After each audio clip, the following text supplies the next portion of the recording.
À la rencontre de Martin et Pierre-Luc, côté toiture. Bonjour, messieurs. Bonjour, monsieur. Des histoires comme on les aime, qui partent et qui demeurent dans le garage. Et on aime ça. Les vraies affaires entourées de bon monde. On le disait, Martin, raconte-nous. Ça remonte à quand? 2007?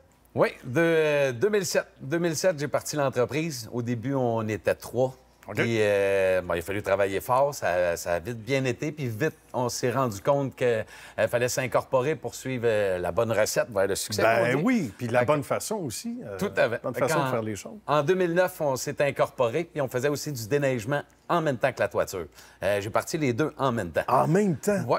Pour s'assurer de pouvoir travailler, en tout cas l'hiver, comme on va dire, qu'on travaille l'été. Fait que ça a bien été à ce moment-là. Puis ça a suivi son chemin toujours jusqu'en 2019, que j'aurais envie de dire là, qu'il est arrivé un gros virage dans ma vie. Parce que moi, j'avais des problèmes de consommation de cocaïne. OK. Fait que j'ai toujours fonctionné, mais je vais dire avec un boulet, comme si je traînais un boulet. Ouais. Puis en 2019, mon entreprise avait grossi. On était rendu quand même, je vais dire, un chiffre d'affaires de 900 000. On était rendu 11 collègues quand même. qui travaillaient ensemble. Oui.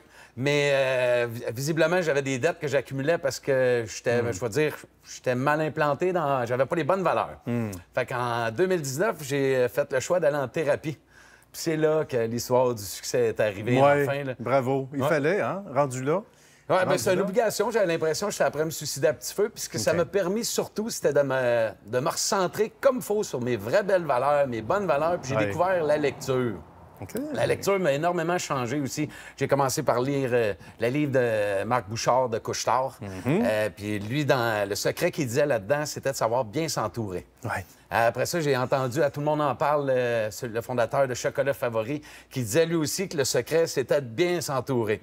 Pour toi, ça a été ça qui a fait l'espèce d'éveil en disant, regarde, là, je bâtis avec ceux qui m'aiment, ceux qui font partie de la famille ou des amis, là. Ça a été les nouvelles bases solides. Bien, ça a été ma révélation parce que avant 2019, tout se passait par mon téléphone.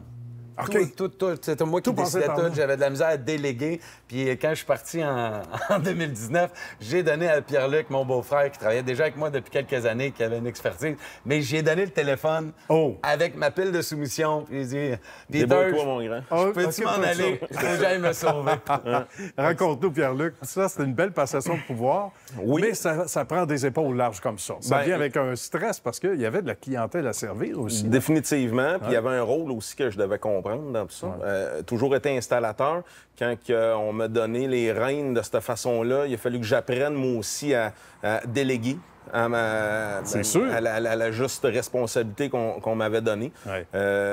J'ai voulu, à un certain moment, essayer de combiner les deux, dire non, je suis capable, je vais faire l'installation, je vais répondre au téléphone, je vais placer les gars aussi en même temps, gérer la clientèle, les demandes.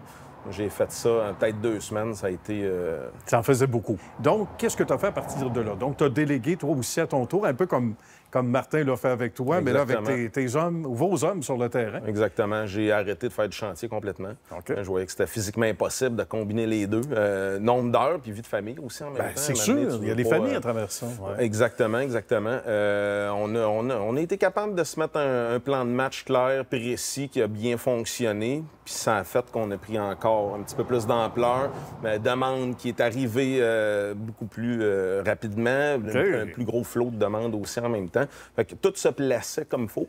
On n'a pas juste fait ça en se disant « OK, faut que j'arrête parce que c'est le titre veut ça. » Non, faut que tu arrêtes parce que là, tu n'as plus le choix. Tu n'es plus capable de combiner les deux. Ouais. Puis quand Martin est revenu, on a considéré que ça fonctionnait bien puis qu'on avait trouvé une bonne recette. Okay. Non, parce qu'on a une superbe équipe de bureau. Notre équipe de chantier aussi sont merveilleux. J'avais sollicité l'aide de tout le monde. Ouais. Tout le monde aussi. Je pense qu'il y a beaucoup d'amour dans notre compagnie.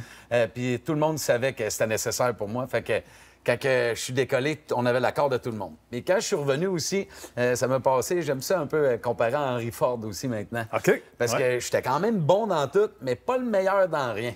Puis là, j'ai découvert quand même que Pierre-Luc était à la base un meilleur représentant que moi. En haut, on s'est encouragé. Je dis en haut parce que oui, c'est physiquement en haut d'ici. Oui, le bureau est en haut ici. On va parler des gens en haut. Oui, c'est ça. Mais on a engagé aussi Peggy, qui est super bonne dans les chiffres. Ninon, qui connaît vraiment toutes mes émotions puis qu'est-ce que je veux partager. Ma conjointe qui est avec nous autres. Fait que, tu sais, j'ai l'impression que, comme dirait Henry Ford, tu sais, je me suis entouré de gens plus intelligents que moi. Ah, c'est bon. Que... Puis, oui, c'est un célèbre personnage. Puis mais c'est aussi, comme tu le disais tantôt, hein, il y a des personnages comme ça qui nous inspirent. Puis, toi, malgré le fait, évidemment, que tu as arrêté toute consommation, on disait tantôt avant d'aller en ondes, il faut partager ça si tu le veux bien. Si Pierre-Luc est d'accord, bien, les parties, souvent dans le temps des fêtes, etc., il dit, je veux bien que ça se fasse ailleurs, mais on veut toujours faire ça ici. Donc, c'est signe que les gens sont attachés à toi puisque vous bâtissez ensemble aussi, non? J'ai vraiment cette impression-là. On a des valeurs bien implantées, pareil, là. On voyage, il y en a qui vont rire, je vais le plugger, mais j'aime bien l'envolée d'Outarde que j'avais découvert, parce qu'une envolée d'Outarde, c'est en formation en V. Ça se dirige vers un point commun, ça s'encourage. Une équipe, hein? Fait que c'est comme ça qu'on se réunit à la base. Il y a d'autres valeurs aussi, mais c'est comme ça qu'on se réunit. Puis quelque chose que je trouve bien important, c'est que je veux permettre à tout le monde de s'épanouir au sein de la compagnie. Fait qu'on essaie de trouver à chacun une raison. Puis c'est ça qui nous a apporté. Là, on faisait que des toitures de bardeaux, mais dès cette année, on s'est lancé dans la TPO aussi. Donc, toit plat, on disait, entre autres, pour ceux qui sont moins familiers. Oui, puis l'objectif de ça, c'était que le bardeau est très difficile sur le corps. Fait qu'à un moment donné, tu veux garder tes gars jusqu'à leur retraite. Fait que comment faire? Bien, j'ai suivi le why de M. Bouchard, de Peggy en haut, puis les autres étaient tous incités à se lancer vers ça. Fait qu'on fait de la TPO maintenant aussi. C'est pas que les humains qui progressent, hein? L'entreprise aussi. Exactement. Et ça, c'est merveilleux. Quand c'est bien mené, bien dirigé, avec des gens de cœur, ça peut pas faire autrement. Martin, Pierre-Luc, merci. Salutations à tout ce beau monde chez Côté Toiture. Puis à une prochaine. Yes, au plaisir. Merci. Bye-bye. Merci.